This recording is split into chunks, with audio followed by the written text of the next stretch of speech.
I'm Sean Gregory, Senior Editor at Time, and I'm excited to welcome you all back to TIME100 Talks, our new virtual event series where we convene extraordinary leaders from every field to spotlight solutions and encourage action toward a better world. Last week, we launched TIME100 Talks and heard from many influential voices, including Dr. Anthony Fauci, Senator Amy Klobuchar, musician John Legend, and many others, all on the topic of finding hope. Along with our partners, AARP and State Farm Insurance, who helped make today possible, I'm now excited to bring you a conversation with chef and humanitarian José Andrés. I spent time with José last month while working on a cover story, and I couldn't be more excited to continue that conversation and hear more about his efforts to feed millions of people during the COVID-19 crisis. I'll be joined by José in just a minute. But first, let's take a look at some of the frontline heroes, in addition to José, that are dealing with the COVID-19 crisis around the world. You know that there's a risk. You're confident you can handle the concept of death and dying. But how do you prepare yourself for a pandemic? I am headed into work right now. So I'm about to grab my camera right now. We don't know what else is bad going to come down the road, and this mission is long from over. A rural county in southwestern Georgia has emerged as an unlikely virus 175 have died. It was just a shock to this community. It was just like a bomb hit here. Ohio, don the mask. I have to fight the war with the weapons I have. Si sta capendo che non bisogna aumentare le rianimazioni, bisogna aumentare le cure prima. You took an oath to take care of people, but my children didn't sign up to get sick. My husband didn't sign up to get sick. Working as a provider and as a photographer at the same time, what's my purpose in this historic moment? We're seeing a disturbing rise in hate-filled attacks. Hi, baby. You're working? I'm proud of you. Meantime, I'm worried about you. It's really strange to me being both celebrated and villainized at the same time. The number today is 9,693 beds we are creating for mayors and governors.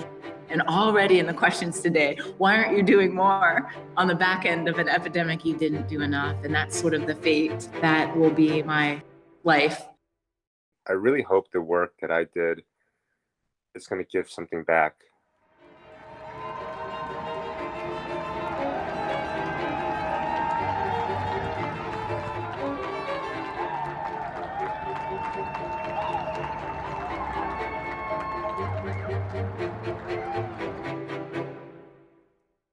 I'm back now with José Andrés. José, great to have you with us on TIME100 Talks. First of all, just let us know, how are you doing? Well, it's been probably, like all of us, the most interesting weeks of my life. And I had many interesting times in my life, but this is a moment of learning from the lessons from the past, applying those learnings and adapting to the situation in the present and looking at the future with hope. So that's what I'm doing, taking care of my family, taking care of my employees, my restaurants, and at the same time trying to bring smart solutions with World Central Kitchen, that in our case means making sure that nobody will go hungry during this crisis. José, we last spoke about a month and a half ago when I joined you on a trip to Oakland, where your nonprofit World Central Kitchen was feeding passengers quarantined, cruise ship passengers quarantined because of a COVID-19 outbreak. At the time, this pandemic was in the early stages. The NBA had just canceled its season. Sports were shutting down. The lockdown was just kind of beginning. But you're already talking about, feeding the masses. You kind of saw that this was going to be a growing crisis. Since then, World Central Kitchen has served more than 4 million meals in around 200 cities and 30 states in response to COVID-19, making this response larger than other massive activations you've had feeding hurricane victims in the Bahamas and Puerto Rico. How did you pull that off, and what are some of the key lessons that you've learned? Well, obviously, Oakland, that you joined the amazing team of World Central Kitchen, many of the members were there in Oakland with me, with us, were already in Yokohama. So for us, this has been already not only 6-7 weeks, but we feel we've been way over 2 months and a half, 3 months fighting this pandemic. Obviously, when you get early on in the fight on trying to be a solution, you began thinking ahead of probably sometimes anybody else. So from the early days in Japan, we began thinking, wow, what's going on in China? What's going on in Asia? What's going on in Europe with what we saw in Italy and Spain, the country I was born, country I'm following closely. And that's why we began activating all the teams to be ready to answer to what we saw coming, which is cities maybe going under lockdown, entire states will go under lockdown, and food, that is what we do, may become a problem. May become a problem because distribution from farms to supermarkets, because traditional NGOs all of a sudden without volunteers or without the right funding, all of a sudden they disappear and certain areas of our community are unprotected. And that's the kind of thing we began doing. Do we need to be there to feed hospitals if they increase the number of doctors and nurses working on the front lines, or if the normal traditional feeding systems for some reason break down? Well, because the employees cannot access to the hospital because public transportation is shut down, or well, because members of those teams get sick and all of a sudden normal feeding in hospitals stops, or new hospitals that they are opening all across America, like the one in Central Park with Mount Sinai, or the one on the Javits Center. And there you want to be ready to provide solutions to the problems before people realize. And that's what World Central Kitchen has been doing, from elderly homes to individual elderly people at home with nobody to provide them a meal, to homeless shelters, so use different homeless in different cities across America, or low-income families, or supporting the school lunches when there is a problem and the school systems, they cannot adapt to the new circumstances, and you need an NGO like ours. That's what we've been doing, to make sure that we cover the blind spots, and at the same time talking to Congress, talking to senators, congressmen on both sides of the aisle, talking to the White House, of trying to activate smart options that includes the federal government, the private sector, and NGOs like World Central Kitchen, so we can very quickly react to the problem and this doesn't become a bigger humanitarian crisis. Jose, the nice part about Time 100 Talks is we get to canvass our virtual worldwide audience for questions. And Junyi from the US and Stephanie from Mexico both asked me to ask you about challenges. What has been the most unexpected challenge World Central Kitchen has faced while helping with this crisis? Well, with this crisis is the understanding that you look around you and it's not destruction. It's not like a hurricane. It's not like an earthquake. It's not like a volcano. It's not like a typhoon, a tornado. It's not even technically political. Even if the political response is not the right one, can create problems. But this is a crisis that if you look around, almost it seems nothing happens. So the urgency of now is not present sometimes. I have a feeling like if it's not because reporters, through magazines like Time, through TV, through radio, if people are not listening to the message, you may think like nothing is going on. If you don't go deep into the hospitals, if you don't go deep into the poor communities that all of a sudden you see long lines to try to get a plate of food, all of a sudden, that's the biggest challenge. Recognizing that there is a humanitarian crisis in plain sight, but sometimes we are not able to realize. And for me, it's very important that we send a message to Congress that individually, congressmen and senators of both parties may agree that in their communities, things need help and things are not happening in the same way. But all of a sudden, Congress as a whole, I have a feeling they are not seeing the urgency of now of this crisis, and I'm talking the humanitarian because lack of food. So this is one of the challenges, to make others recognize that actually we may have a bigger problem in our hands than the problem Congress is recognizing. And obviously the most important, how do we keep our restaurants open, maintaining the safety and the health of the people that produce those foods, and at the same time being able to deliver that food to the people that need it, making sure that we keep the teams that provide that food healthy, but at the same time that we are not part of the problem contaminating the people we deliver the food to.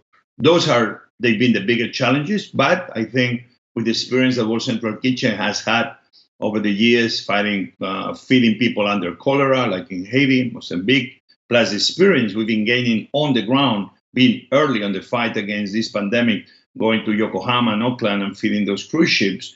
This has been very helpful for us to create the right health code, the right approach to make sure that everybody will be safe from the production all the way to the people receiving the food that we produce.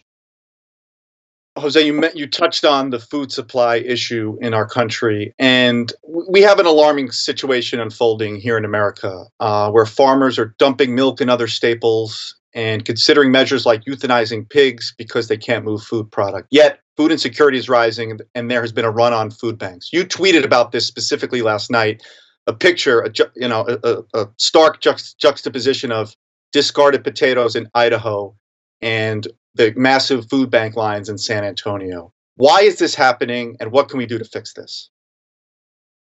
I think almost we need to go back over a century. I will invite everybody watching us right now to read, if you don't read the whole book, at least you can read some chapters of Upton Sinclair, The Jungle. It was published in 1906, if I remember correctly.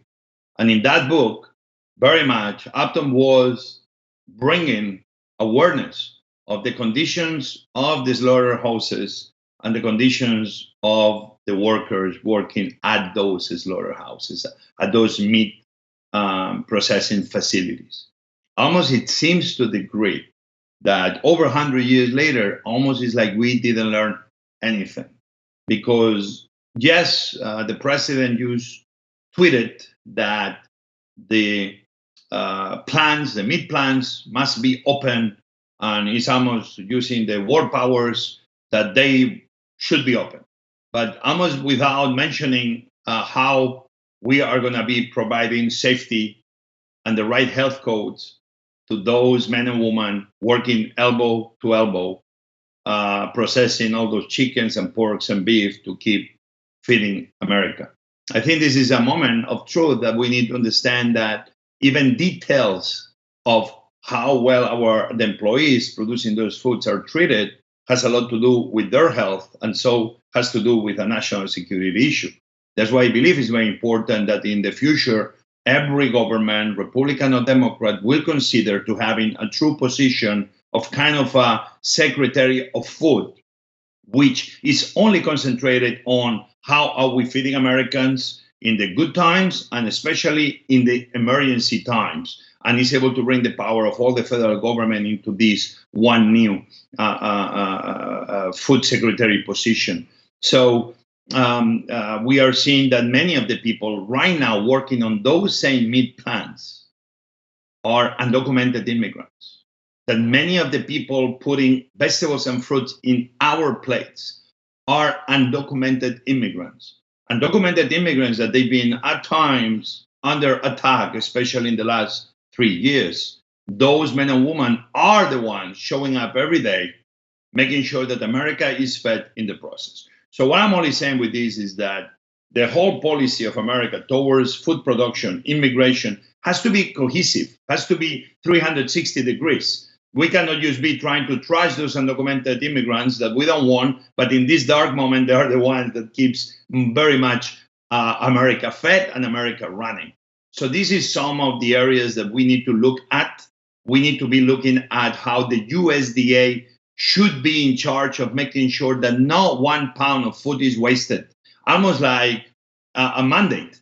Should be systems in place in a moment that many companies don't even know what to do with their refrigerator trucks, that we created two systems between private sector, NGOs, federal government, of going to those farms where the federal government is going to be buying their product in a moment that they cannot sell it to restaurants because we are all closed, making sure we pick up that excess food they're producing and we are able to deliver it directly to anywhere in America that is in need of food. Food banks, distribution through churches, faith communities, distribution through schools, distribution through NGOs like ours, that we are doing that in some places around across America. There is an opportunity to solve the problems, but the urgency of now means yesterday. We cannot be talking about things that are going to happen weeks or a month from now. We should be right now coming with the right ideas that we can allow that problem to become a solution. Jose, you mentioned the food czar idea. You've said it should be part of the National Security Council. Is that something you would want to do? I don't think I'm prepared. I'm more a guy of boots on the ground. I think it's good people out there that they've been working for past administrations, people that are very smart on distribution, on food production, on bringing all the know-how of how government functions. People like me and organizations like ours, I think I'm a better guy proving concept on the ground. What happened? You want to have the voice in the White House, in Congress, that recognizes that if it's true that an army marches on their stomachs, also society marches on our stomachs, and should be a bigger priority for governments never ever to take food for granted. Because if we do, one day we may have a surprise. Is nothing right now any politician or president of any country in the world can do to fix the health issue tomorrow. It's not like they can say, oh, let me come up with a vaccine tomorrow. They can't.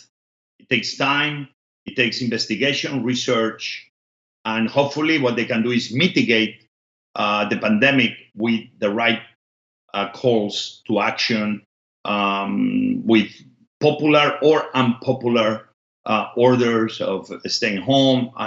But the leaders will do that, and they can mitigate the effects of the pandemic, and hopefully this pandemic will go away. So we cannot do anything about the virus itself today. But there's one thing we can do today, making sure that every American is fed. It's possible, it's doable, and if we don't do it, and we have a humanitarian crisis in the days, weeks, and months to come, is because of our own creation. So I'm not here just creating mayhem, saying we may have a big problem and we may have civil unrest. I think a guy like me, an organization like ours, is here precisely to bring light on this issue, because the issue becomes another problem that then our White House, our Congress has to solve. We can make sure that food will not be the problem, but will be part of the solution, keeping America fed, and in the process, slowly reopen the economy. Jose, one more thing about the food supply. When we met in mid-March, I heard you tell a food executive, the food supply is going to be okay. Ultimately, America is going to have enough food, even if this thing gets really bad. But recently, a food charity executive told our reporter, Abby Vasulis, that we don't have enough food in the system to keep up with this demand. We just don't. Do you still feel we have enough food in the U.S. at this time? Obviously, I'm not an expert on knowing exactly what every single pound of food. I believe overall calories will be out there to feed people. What happened? We see that there are shortages. All of a sudden, Beto O'Rourke, who is being the ex-presidential candidate for the Democrats, Beto is being very active in San Antonio, if I'm right, and he's been tweeting and asking about anybody that can help his local food bank to get beans and rice. And this is a person very well connected. Myself, I'm not able to get whole grain flour anymore.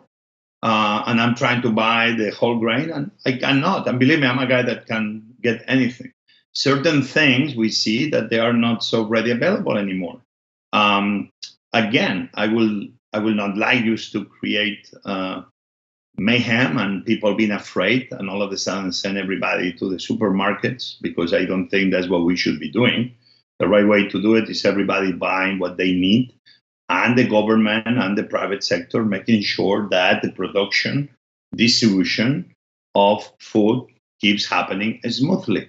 If everybody that has money and can fills up their homes and their kitchens with enough food for 6, 7, 8 months, all of a sudden we have a problem.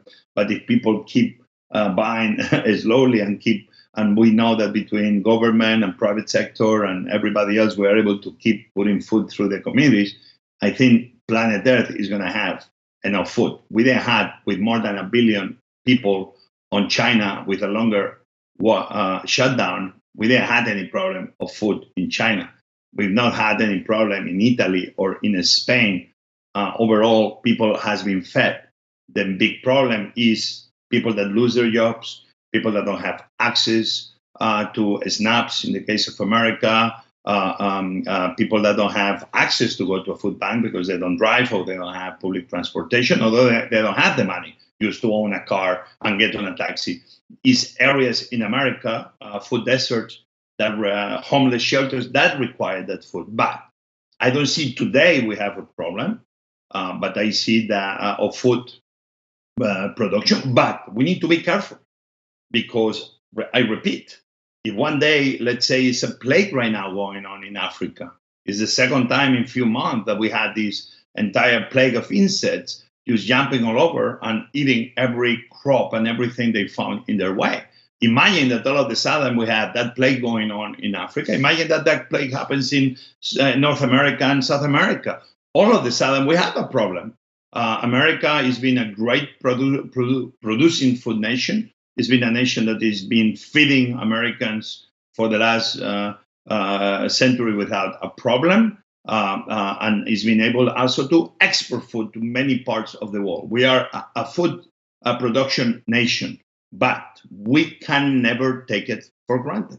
And it's important that we have people next to the powers to be, like generals take care of defense or national security through our armies and the Pentagon. We should be having the same people that are taken so seriously that they are also sitting almost on the same table near the president, near our senators and congressmen, making sure that actually what you are describing on your question will not be a real problem. So I would say we are okay, but that doesn't mean I'm 100% at ease that it's not a problem on the horizon.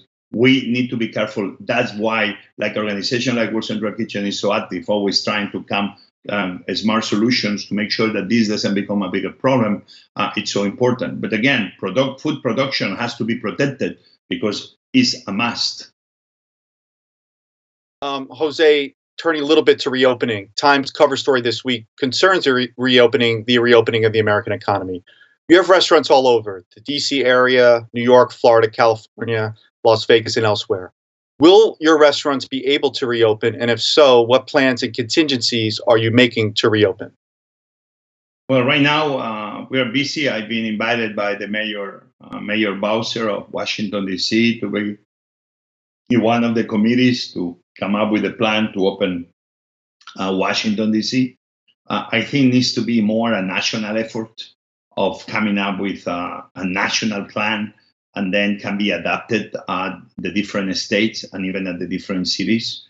Because if not, it's going to be thousands of people working around the clock, coming with the same plans and all over. But we're working on our plan to Washington, D.C. The good thing is that it's been already cities like Hong Kong and restaurant groups in Asia, that because they've been through this pandemic much longer than we've been in Europe and or here in the United States, already it's a lot of private sector or public that they've been coming up with plans to open the different types of business. In the food business, I want to make sure that many restaurants didn't close. What we did was we changed our mission. We went from being a restaurant for the good times and to have a celebration, and yes, feed the community, but feeding families. We changed to be community kitchens. I see that the restaurants that they've been open until today, we've opened almost like a service to our cities, a service to our country.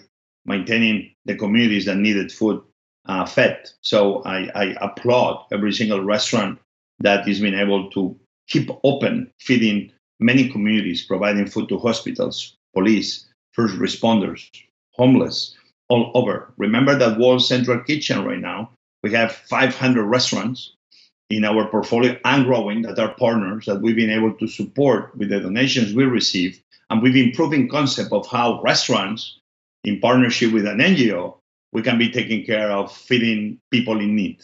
And I'm very proud that this program has been moved forward in California by Governor Newsom, where in partnership with FEMA, he announced that they will be feeding elderly people using local restaurants across California. The announcement happened. I hope it's going to be reality. And this only shows you that when the federal government, the states, an NGO, and the private sector work together, very quick solutions happen on the spot.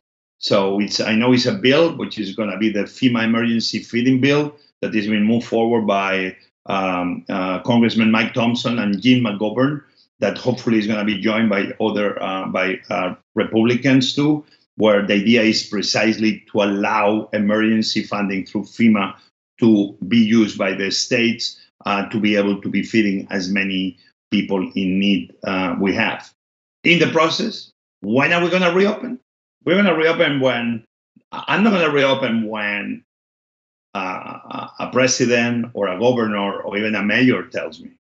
But they need to do what they do, which is to lead and guide everybody. I'm going to open when I feel. I didn't close the day anybody told me to close. I closed the day I felt was not safe anymore to close. And actually, I was upset with myself I didn't do it before. Sometimes you have partners that you have to work with to make something happen, organize. And but I did it before anybody told me you must close. At the same time, I will reopen. I'm helping to create, hopefully, the right plan to reopen so business have guidelines to do it safely and everybody works with the same ground rules. But I'm going to open the day I feel like my teams are going to be protected. And so also the guests will receive. We're going to think out of the box, Sean. I do believe we're going to have to consider to put aside certain laws, certain restrictions on consumption of alcohol in the street, etc. Why? What alcohol has to do with reopening America? I do believe cities, as we are going through the end of spring, summer, hopefully it'll be a good fall, we should be allowing restaurants and other businesses to take their business on the streets, to allow certain streets that is possible without breaking too much the normal behavior of a city, to close some streets that restaurants can put all the tables, all the chairs in the middle of the street, that we can have enough separation where everybody is safe, where everybody is healthy, which actually, let me tell you, like for a second, we bring America together in the way of keeping America running, America working, safe, but everybody have a sense of community that I do believe we all need. We need of each other to feel we, the people, we are one. So we're going to have to think out of the box. And I know that some people may tell me you are nuts, Jose, and you're crazy. But I know it's already some cities, some countries that they are trying to do something like this. I believe that in America we'll be very smart, that we think out of the box, and maybe we let the restaurants go out of the normal behavior and being able to use some streets that the cities will close, so some restaurants can be opening outside, maintaining America fed, maintaining America business running smoothly, and adapting to the new situation until we go back to normal life. Jose, I think that plan for eating and drinking outside might get some popular support. Thanks for passing along an interesting concept. Just a few more quick personal-ish type questions. I can't leave alone the politics a little bit. In our conversations for our story, you said that Democratic politicians and leaders have tried to recruit you for races to run for office. Can you share, do you want to share what specific, if any, what specific offices have you been at least recruited for or whispers about, if you want to share that? No, I think, listen, I'm a guy that in certain things I have a slightly more Republican point of view. And in many other things, I have a much slighter, bigger democratic point of view. At the end of the day, for me, politics is pragmatism. And I think we are forgetting that politics should be pragmatism and should be what is good for me must be good for others. Because if not, it's not anymore politics, it's almost war. What is good for me must not be good for the others. That's not the meaning of how America was funded. America was funded under the premise of we, the people, meaning that everything that happens must be good for the vast majority of people. I understand that it'll be always disagreements about everything. It'll be always two sides of the equation. But I think we need to be getting in the business of understanding that those people that don't think like us, they are not our enemies. But those people that don't think like us are people that are contributing to enriching our lives. Because it's very hard for me to believe that any one person is on hold of the total truth. We know that there's many angles to the same story. The facts must be true. The points of view must be honest, and empathy must be part of everything. But I do believe that we need to start learning to listen more to each other, to respecting more each other, and understanding that knowledge is everything. Facts, it's okay. You may have a different point of view on how to handle certain things, but we must understand that those that don't think like us, they shouldn't be seen as our enemy, but they should be seen as people maybe can enrich our point of view. And therefore, that's what I've been doing myself and many other people. I quite frankly, I respect that I see congressmen and senators very engaged on coming up with solutions. I see very engaged to be speaking, in my case, talking about humanitarian ways to fight hunger with the right ideas around food, but also on the side of how to do the right deals to support the reopening of American businesses, specifically the independent restaurants of America, which have been helping. We have this IRC, this group of independent restaurants that we are asking Congress to make sure that we receive the right strategic support to be able to open successfully, because we are such an important part of the economy. And for that, we've been talking to everybody, people on the right and people on the left, Republicans and Democrats. And we must do it that way because it's the only way forward. Jose, you said you wouldn't run for office, but for our story, President Clinton says you could be elected. You have what it takes to be a good politician. President would be out of the question for you because you weren't born in the United States, you were born in Spain. But would you consider, you said you wouldn't consider running for office, but has that changed in the last weeks and months during this pandemic? Has that at all changed your ambition to possibly do public office? Is going to join this call. If one day I feel that is something I could bring to the table, well, I live in Maryland and can one day I run for Congress from Maryland or for the Senate. If I feel it's something I could be bringing to the table. I've been very lucky and very blessed of meeting many senators and congressmen on both sides, and I see that they devoted their lives to try to improve the lives of their fellow citizens. One of the first people I ever met was Senator Patrick Moynihan, who used to come in 1993, was one of the first guests we ever had in Jaleo, my restaurant on 7th and E. And Patrick Moynihan told me that having conversations about many things of life when was nobody else coming to my restaurant, because we downtown on a Sunday morning in downtown DC was an empty place, but he lived nearby, and he told me, Jose, if you love America, America will always love you back. And I think this is true of what America represents for me in my life. I do believe the way for me to serve and give back to America has been helping create businesses, helping the economy, helping provide jobs to thousands of employees. And I've been very blessed that gave me the opportunity not only to feed the few, but to feed the many with this devotion to service, and seeing that I began feeding people in Washington, D.C. when I was 23, and who was going to tell me that experience put me in the right course to create World Central Kitchen, to feed now people not only in America, but sometimes all over the world when a tragedy happens. That's a great way for me to serve. If one day is the right opportunity, I may not say no, because you never should say no to anything in life. For me, the stars are the limit. And on that front, I rather prefer being now a good father, good husband, trying to be a good leader of my restaurants and my people.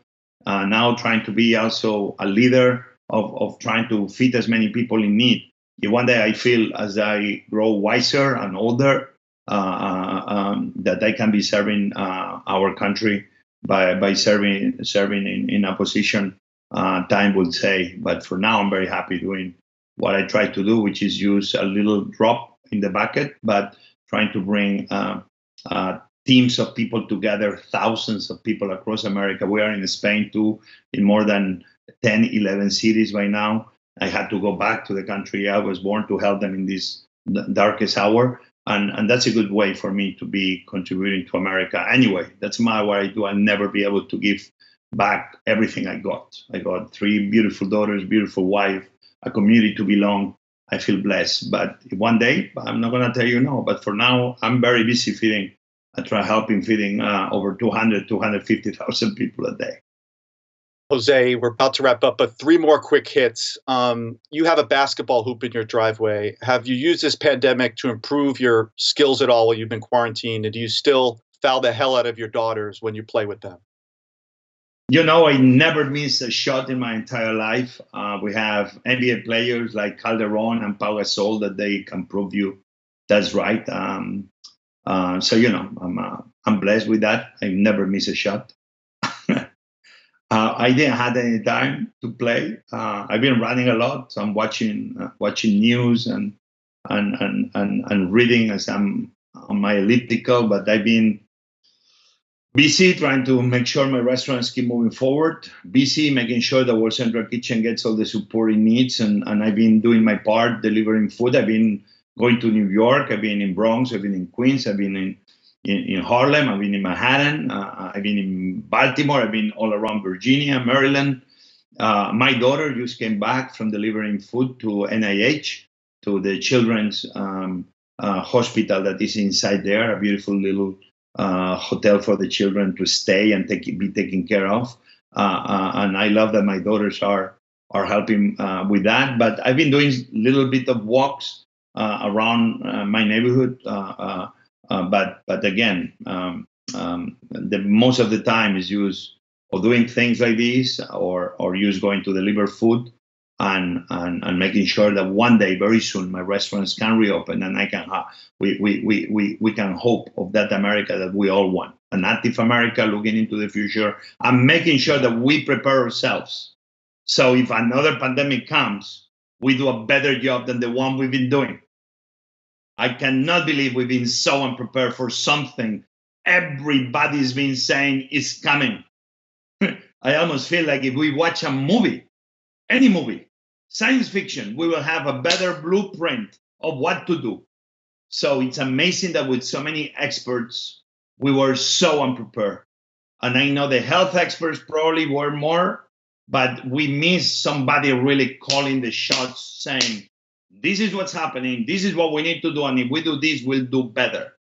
I am very amazed of the lack of true leadership worldwide. And I hope the young people of today will take over and understand that we must be more prepared at every level to fight hunger, to fight sickness, to fight economic downturns. I hope that the young people will notice that as the grown-ups, we are failing them, because we were supposed to be in charge, and I don't see the leadership at the level that must be in moments like this. So I hope the young people will learn that we need a new type of leadership, not only in America, but around the world. And I hope the young people take notice, because they're going to be busy.